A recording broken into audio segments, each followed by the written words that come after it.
We have a 2020 STi 18-inch winter wheels with some Michelin X-size tires. Stock suspension, completely stock setup. Right now we have 2 inches of travel of clearance between the fender and the wheel in the front. Same thing in the rear. We have 2 inches approximately between the wheel and the fender. If you do it in terms of fingers, that's about 3 fingers. That's also another good way of measuring your clearance. We have the same front and rear, which means we want the rake of the car to be the same. So even if we raise the car, we want to raise it the same front and rear to not affect the balance of the car. We got those springs from Primitive Racing. King Springs are made in Australia. Those are the KSRR53. Those are the ones that are going to raise the car in the rear. And I think the front ones are 52s. Written on the box. Yes. KSFR52. So FR for front, RR for rear, 52, 53. Those are supposed to raise the car between an inch and a half.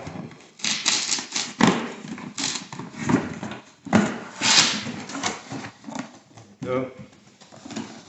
And those are the King Springs for the front. I'm going to put the car in the air, remove the wheels, and proceed to the install. To replace the spring in the front, we have to get the strut out. Before getting the strut out, you take a Sharpie. You have a camber bolt here. You mark its position. So usually I mark the horizontal and the vertical to make sure I don't spin it a quarter turn. And when I'm going to put it back in, I'm going to put it exactly in the same position.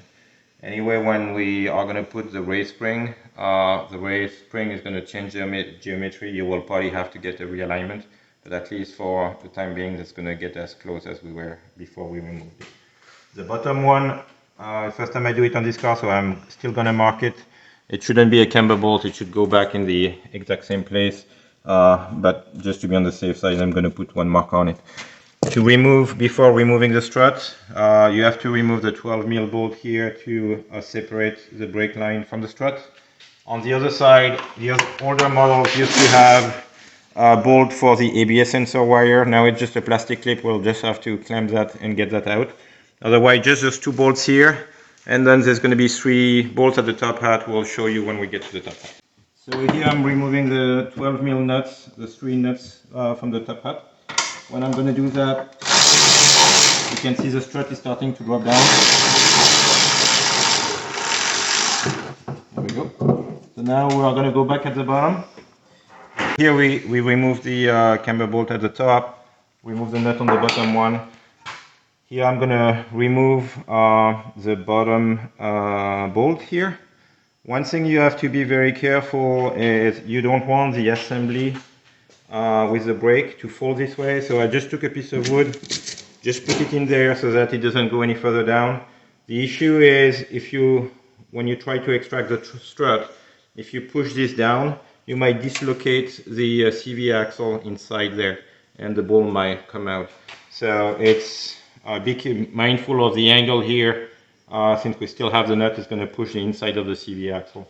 So here I'm just going to take my 19mm swivel to remove the bolts. I already removed the nut on the other side. The bolt just pushes out. And depending on how much rust you have, either it comes directly, otherwise you can take a prior bar in between. So here you have to be careful with the ABS wire to not damage the ABS wire. So you can come here at the rotation, sometimes you can go in between at an angle to get it out. So now we have the strut out. We're going to have to remove the top hat to be able to release the spring and put the new one in. So there is a nut here, it's covered. I'll take just a flathead screwdriver. It's just a plastic cap. And you can see there is a nut. And you can try to remove it with the impact and see if it comes. Otherwise, you will need go-through sockets. I'm going to try without compressing the strut, directly removing the nuts. Usually there is not that much travel on the stock one, so you can do that. We'll probably have to compress the King Spring to put it back in. There you go. See, it just came out. There is very, very little travel. So be careful when you remove. You see there is the top hat with the bearing. The front one rotates, so there is a bearing. Then there is a washer. Don't forget that washer when you put it back in. Then there is just the cap, and there is a rubber insulator underneath.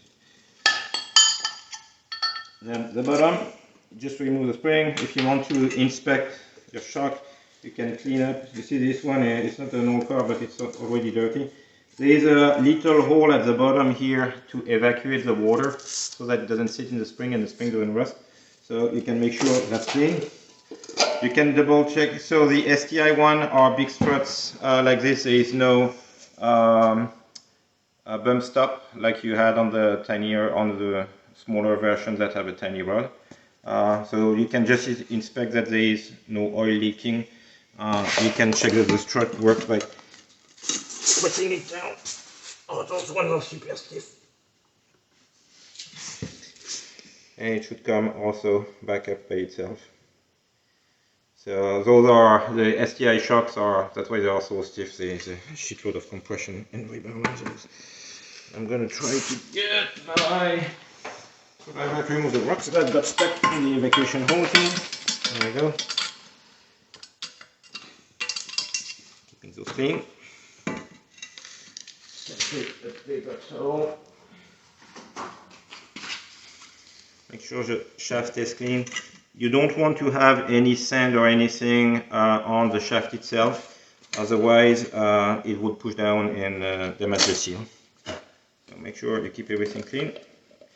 We're gonna go get the spring. Okay, so here is the difference between the stock spring and the race King spring for the front. So you can see quite a bit of difference in height. One thing I'm going to try to do is to reuse the plastic to protect the spring at the bottom. If it comes out of this guy, yep, it's coming out. I'm going to put it the same thing at the bottom like this, so that when the coil compresses it doesn't try to eat itself. So that's going to sit. If you look, there is a shape at the bottom. There is a stop for the spring in the shape of the bottom of the struts. That's where the beginning of the spring is going to sit, just like here. So that's the length of the stock spring. We did put the spring in the press to reach a length lower than the stock one, and we tried the strut compressor. There is so little to compress or to hook the compressor to without binding in the strut that this seems to be the easier solution.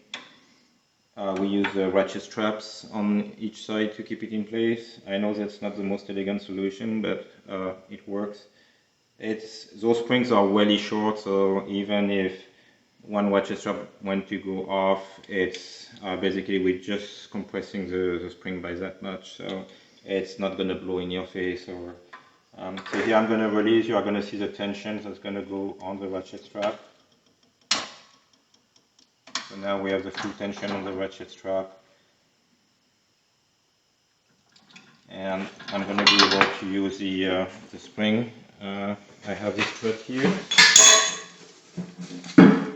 So you see the bottom for the start of the strut here. I'm going to try to not catch my ratchet here. I'll try to show you on the video.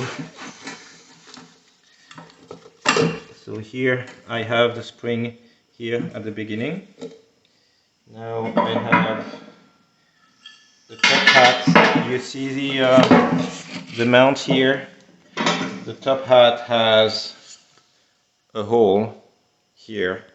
This has to face the same direction as the bottom one. So I put that in place.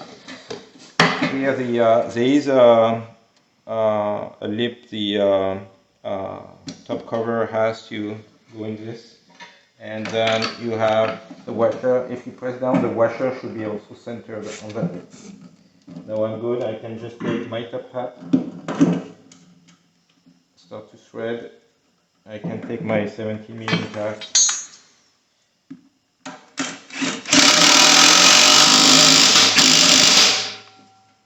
Those are steel, so you can go with the impacts. Now I can release my ratchet.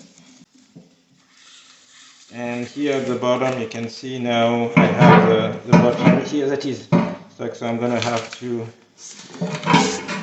hold the strut in place. Pull hard on this guy. That's usually what we used to people. There we go. Second ratchet strap.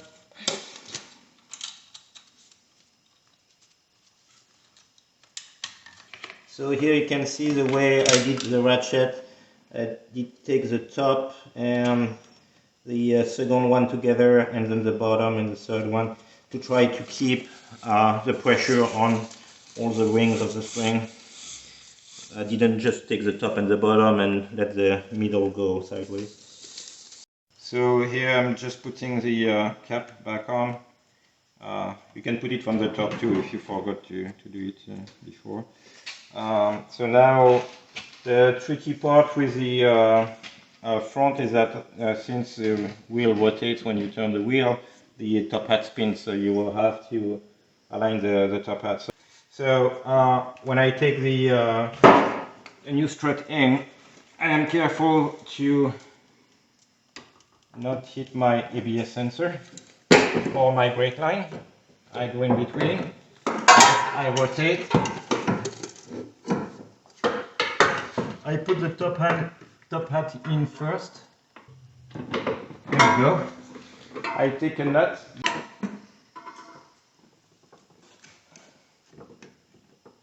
I don't tighten the nut much more than just to hold the strut in place. That's going to give me the alignment. Now I'm coming back at the bottom, and the easiest way to do it is to start with the bottom bolt. So you align, put the strut in here. Here you can see the car is brand new, but there's already some rust. That's gonna give us a lot of pain next time, so I always remount it with cement and seal to facilitate next time.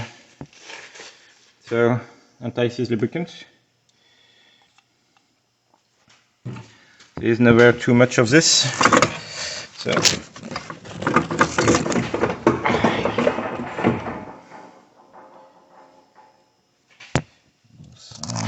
let me get the strut back out like this.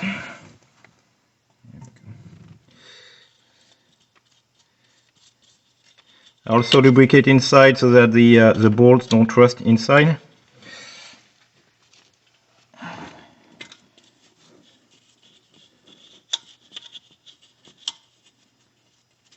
There we go.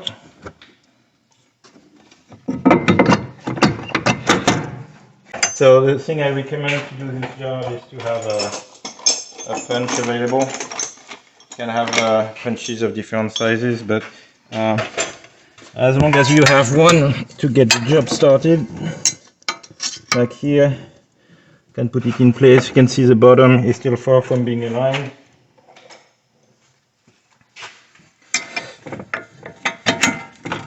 There we go. I'm going to take a bigger one for the top. There we go.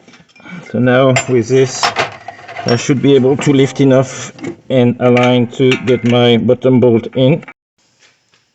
Okay, so I put the bottom bolt in. Once the bottom is in, I'm going to be able to just push and swivel. So camera bolt, remember we marked it. So here I'm going to push to be able to put my camera bolt in. So you can see if I rotate slowly with the impact, you can see the camera moving. So here I'm going to realign the camber bolt with the mark I did. You see I did one on the top, one on the side here. I put it exactly in the same location. That will give me the same camber as I had before.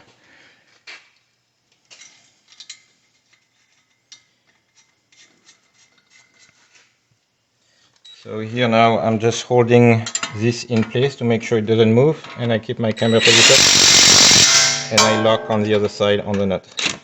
The bottom one is not adjustable, so the position doesn't really matter. Did I bump the camera? And we are good. You can double check with the those have to be real tight, you don't want them to come off. Then you re-click your ABS sensor, the plastic thing, make sure it stays in place, and here I put my brake line back in with very good thing also to put some anti-seize on those. They get rusty very quickly and they break the next time you have to do a brake job. So New England lube.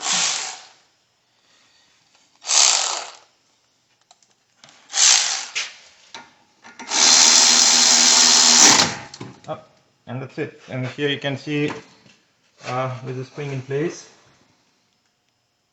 And don't forget to tighten the top hat.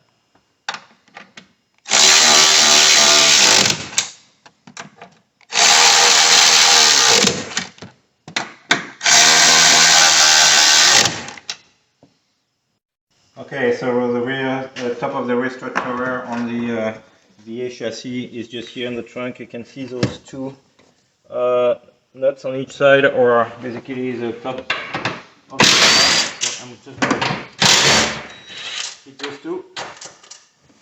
And here I removed the panel for you to see, but you can see on the other side the panel is still there. You can also reach by just lifting it up and getting with a ratchet underneath if you want.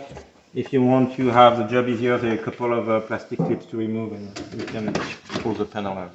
So here I'm going to hit the nut at the bottom of the strut. That removed. I'm going to remove the bolt it out. Almost. There we go.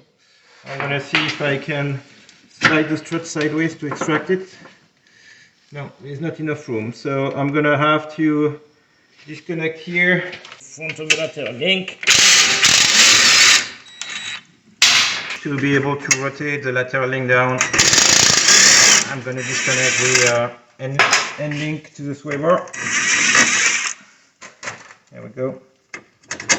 So I remove the swivel end links, the bolt to the knuckle. Now that's going to come down and I can get the strut out. You can see the struts assembly. Those are the two studs that go through the top in the trunk. And so we're going to do the same thing. Remove the, it looks like it's a 14 mil. The bushing at the bottom has to be aligned with those two studs at the top. So you see there is an alignment when you put that at the top. Make it sure it's aligned with this. More or less. There is a tiny bit of an angle, but mostly straight. So same deal. It's a 14. I'm going to take my pack. Of course, this one is not coming. The shaft is spinning. So I'm going to have to get my go-through sockets, and we'll show you the proper method with the go-through sockets. Okay, so I have a set of go-through sockets. This one is a Pittsburgh kit from Harbor Freight. It's model number 67974. So you need the 14 millimeter, and you will need a 5 millimeter Allen. So the 5 millimeter Allen is going to come in the center to hold the studs like this, and the 14 mil is going to hit the nuts. So you can see here I have my 14 mil here. Now I can put my Allen there and I can undo the nut like this. Might not reach far enough, so I might have to go with this shaft instead. Maybe because there is some pressure on that spring, that might be why I have to hold the center. So you can see the pressure is almost completely released there. The spring is coming, is loose.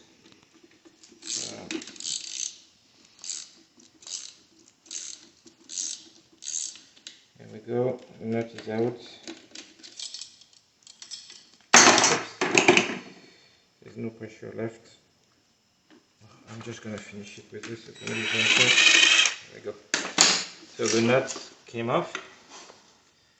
Then we have actually the spring is just stuck in there. So same principle. You can see here in the rear, it's a traditional McPherson with a tiny strut and a bump stop. So you see there is very little travel in the rear. That's why they have a really hard time building rally cars with the GR and after chassis. It's really hard to build a proper shock with that limited travel. That's due to the relocation of the strut tower.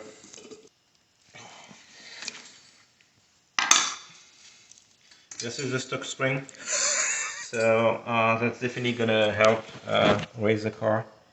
So you can take the rubber top. There's a stopper in it, so you put it in the same location. And now we are gonna have to reassemble this. Same. If I take the strut upside down, that would be. Be careful. There is also a stopper at the bottom here for the strut. Same thing, there is a hole to evacuate the water so that the bottom doesn't rust too much. As you can see, those don't have any protection because the bottom, the coil has more space. So I'm going to put that here. And here, as you can see, we're going to have to compress the spring significantly. Okay, so here we used a single strut compressor, also a Harbor Freight product, to compress the strut. You have to take it really at the bottom and on the last coil at the top, and then it compresses enough so that you can put the nut back in. We tried to put the nut with the impact. It didn't work. We had to go back with a go-through socket, otherwise the shaft spins. So you will definitely have to use a go-through socket to do this. And now we're just gonna release the spring to sit in place. So an easy way for the rear, if you have the press, you just put the top here, squeeze it down, make sure, lift that up, make sure you align the shaft in the hole when you go down, and get the nut started. It's as easy as this. It's a super easy process. So here's the assembled struts. You have to make sure it's seated properly here, and we have the top aligned more or less. There is still some leeway in the car. Otherwise, you can squeeze the bottom of the strut in the vise and get with a pry bar at the top to rotate it. So to put the strut back in here, we're going to start like putting in the front with the top. So I'm just going to insert the strut in here. So you can push the arm down to get the line, but the goal is to get the two holes of the top hat in first. Here we go. I can use this to hold it in place for now, and I'm gonna go in the car and get the two 14 mils. Let's start it. So next step is to realign the strut in the hole here.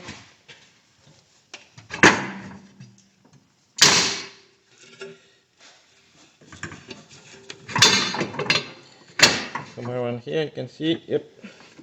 So same deal. I'm gonna use some anti-seize on the bolts. Yummy.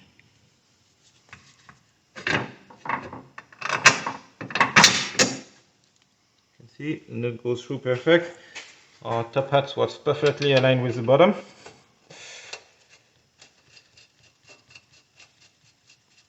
Then I'm going to do the knuckle to the end of the lateral link. Same thing. I'm lubricating everything. So here we are.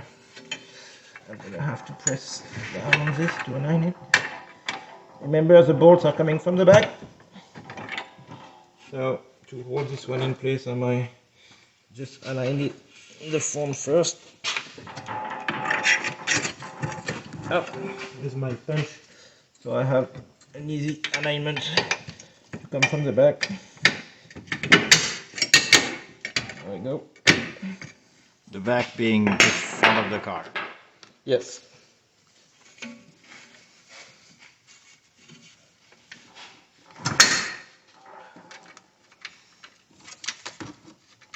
And I put the end link glass with lubricant as well.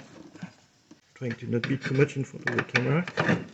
Oh, I'm gonna hold this down to get my mold started on the other side.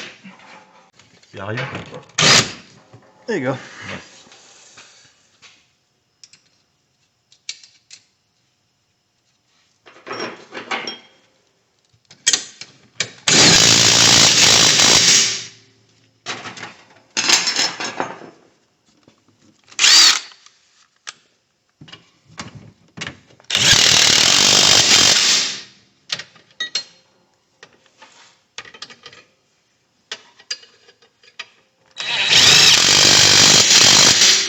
Okay, and so now you can come see on the side the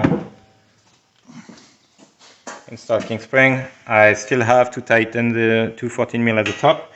So you are gonna keep looking here while I go at the top. You will see the strut going up when I tighten.